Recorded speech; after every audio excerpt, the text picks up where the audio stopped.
Well, good afternoon again, ladies and gentlemen. I know you guys had the opportunity to hear a little bit from Cassandra a couple of minutes ago, but my name is Nick. Not nearly as pretty as Cassandra, but I'm going to be taking it from here and kind of talking you guys through the next portion of our interaction. Once again, welcome to Dine with Orcas. Not only are you enjoying an amazing meal, but the ambiance could not be any cooler than this. Because we have our two female killer whales joining us in the environment that you see before you. Not sure exactly what Cass told you, so I'm just going to touch a little bit on everything. So Nalani is there in the slide out area showing all of our guests her amazing killer whale anatomy and physiology, her abilities. You're hearing a little bit of her vocal abilities as well. When I say vocal, I'm only using that word loosely because killer whales do not have vocal cords like you and I or Talea do. All of the sounds that she's making are called vocalizations. However, they are coming from where? The blowhole, correct.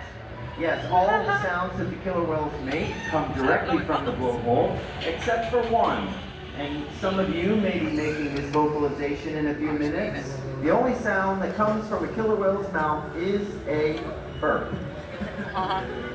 That's it. Their mouth leads directly to their stomach, and their blowhole leads directly to their lungs.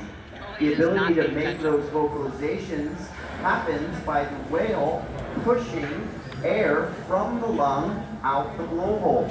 They're manipulating, contracting, and constricting the muscles around the blowhole. Kind of like when we were younger and we used to play with a balloon and stretch the neck of the balloon to make different sounds. That's exactly what the whale is doing when they make those vocalizations. So Jackie and Nalani are making their way around the environment right now with some different interaction types. I'm going to do my best to kind of describe them, but something that's happening across the pool that's really cool right now is what we call husbandry or healthcare behaviors. We do these behaviors with the whales every single day. A big part of how we care for the animals is being proactive. So we do sort of a physical exam every single day. What's happening right now is you'll notice that Haley is holding a small kind of computer in her hand with a long cord. We are taking Malia's temperature. And as you can see, we did not put the temperature probe under her tongue. We take it from the other end. So that's exactly what's happening right now. Surprisingly, killer whales' internal temperature is very similar to ours. They are marine mammals, so they're mammals just like you and I, which does classify them to be warm-blooded like you and I. That's where that killer whale blubber comes in, because although they live in a very cold environment, this water is chilled to about 52 degrees. That killer whale blubber helps keep their internal temperature very close to what you and I would consider normal. Now folks, I did talk slightly about Nalani and Malia. We also have two male killer whales, Trua and Makayo. All four of our killer whales were born right here at Seaworld Orlando. Nalani giving you guys a great big wave. Nalani and Malia are both 19 years old. Trua is the oldest in our killer whale family at 20 years old, and Makayo is the youngest at 15 years old.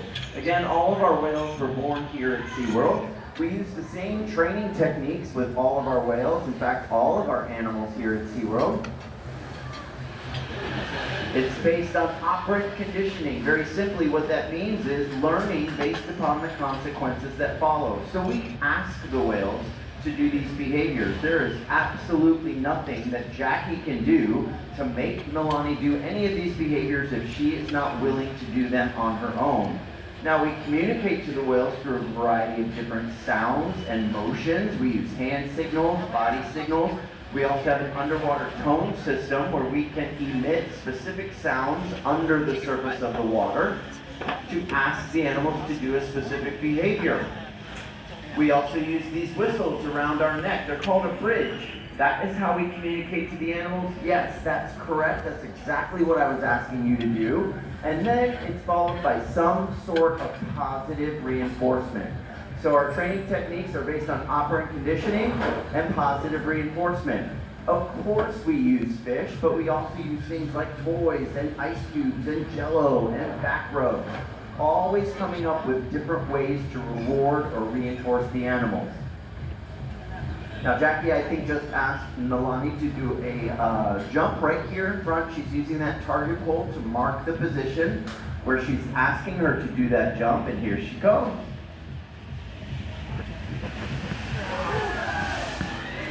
Beautiful spy hop from Nalani. Now, did anybody notice that black spot in the middle of Nalani's belly when she did that jump?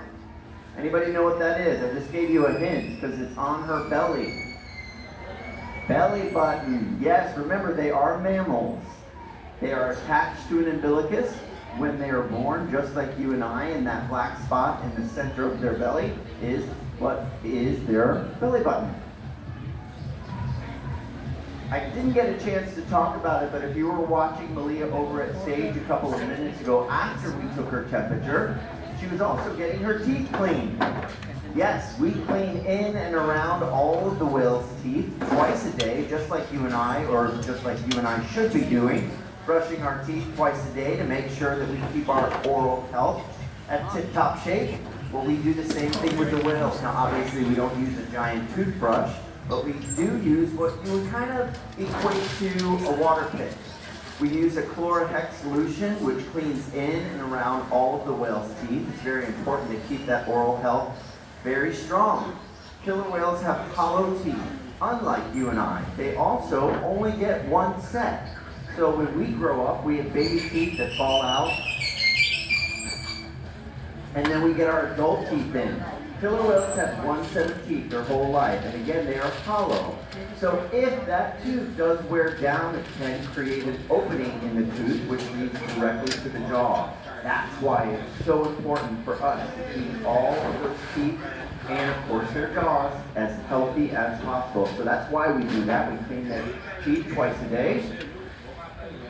Nalani is across the stage right now getting her husbandry or healthcare behaviors. You may have just seen Jackie pouring water into Nalani's mouth. Now, of course, the environment that you see in front of you is about 1 million gallons, as I said, of 52-degree man-made salt water.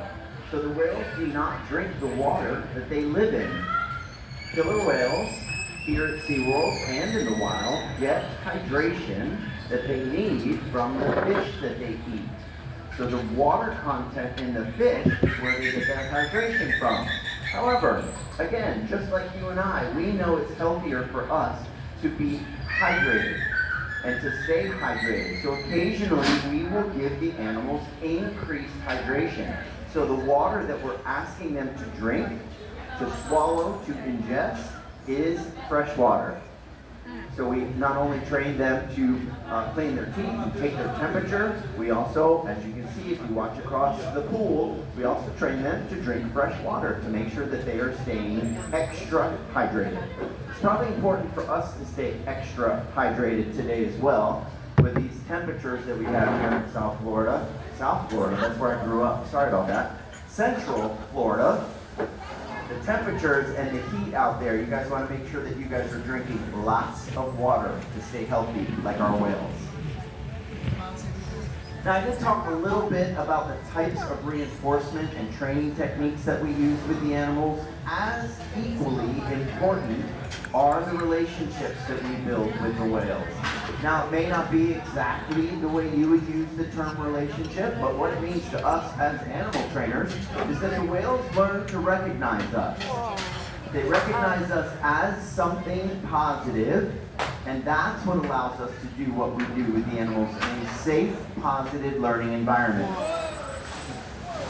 So they know each and every one of us, not just the difference between male and female or short or tall. They absolutely recognize us as individuals, and we spend a lot of time building that relationship with the animals.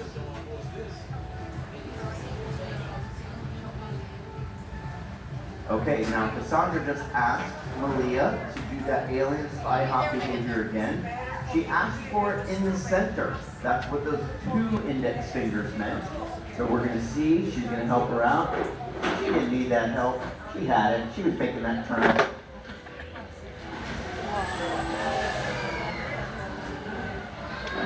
Now, I'm sure that it looked very similar to Nalani's spy hop behavior. A lot of times we get that question, how do you tell the whales apart?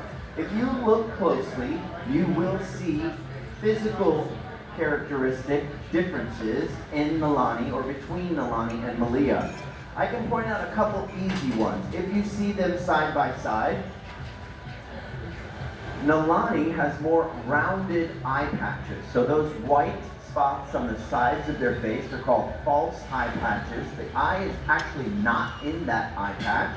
The eye is just below and behind it. So it's kind of in between where the white eye patch and the white part of their jaw meet. If you look closely, you'll be able to see that eyeball. But Malia's eye patches almost come to a point in the front. They're much more almond shaped. If you see Nalani up close, Nalanis are very rounded in the front. Nalani in her right eye patch also has 3 black lines, very small black lines in the very front.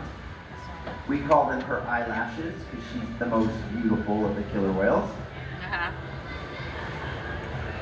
Oh, I thought you guys were laughing at my joke, but you're not. So there's a couple of differences. Anywhere really that the white meets the black on the whale is unique. If you learn them and you are able to learn the differences between the two, you'll be able to tell the whales apart.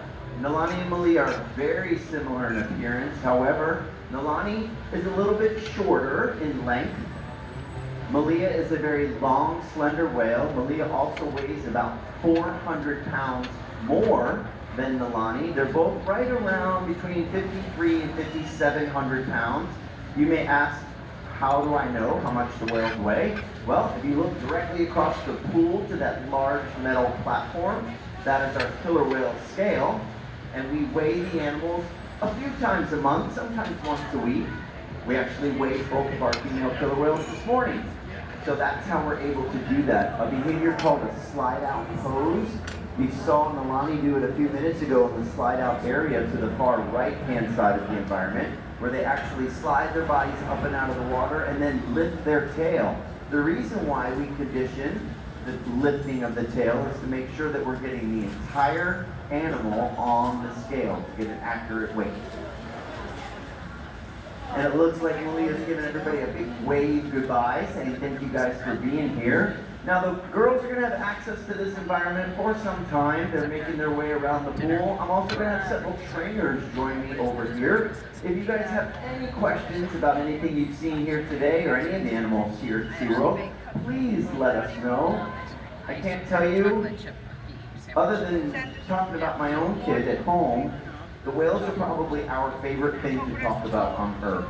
So please let us know if you have any questions. We're going to be making our way around. And of course, you guys are free to hang out and watch the whales. I highly suggest, while the whales have access to this environment, that when you are ready, you make your way down to underwater viewing. It is a really cool perspective. It's the only place in the park to see the whales under the surface of the water. If you exit the restaurant, it's just to the right.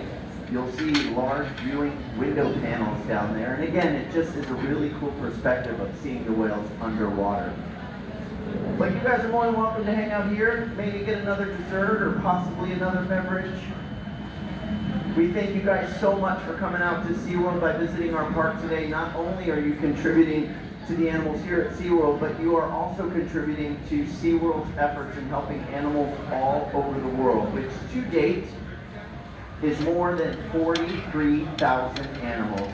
So thank you guys again for being here. We hope you guys have a great day here at SeaWorld.